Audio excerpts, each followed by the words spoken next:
আমি আপনাকে প্রশ্ন করব, আপনি উত্তর দিয়েন ইনশাআল্লাহ। আচ্ছা, ইনশাআল্লাহ। আমরা যে নামাজ পড়ি, নামাজের মধ্যে সূরা ফাতিহা পড়তে হয়, আলহামদুলিল্লাহ পড়তে হয়। সে আলহামদুলিল্লাহ কি আপনি সঠিকভাবে পারেন? বলেন তো দেখি। আলহামদুলিল্লাহ রাব্বিল আলামিন রাহমানির রহিম মালিকি ইয়াউমিদ্দিন ইয়াকা না'বুদু ওয়া ইয়াকা নাস্তাঈন সিরাতাল লাযিনা গায়রিল মাগদুবি আলাইহিম। যাই হোক আপনার যতটুকু হয়েছে আমি বলি, এখন আপনি শুনেন, আমারটা শুনেন।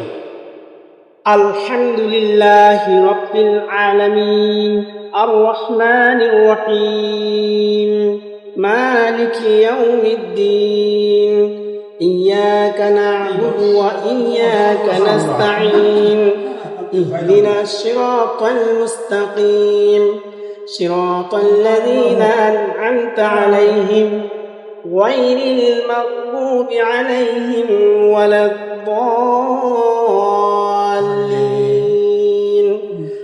এই সূরা ছাড়া নামাজ হবে না, এটা শুদ্ধ করে শিখতে হবে ইনশাআল্লাহ। চেষ্টা করবেন তো ইনশাআল্লাহ? চেষ্টা করতে হবে, মৃত্যুর আগ পর্যন্ত আমাদের কি করতে হবে? চেষ্টা করতে হবে, আমরা সবারই চেষ্টা করতে হবে শুদ্ধ করে এই সূরা ফাতিহা অন্তত শিখতে হবে। সূরা ফাতিহা ছাড়া কোনো নামাজেই হবে না।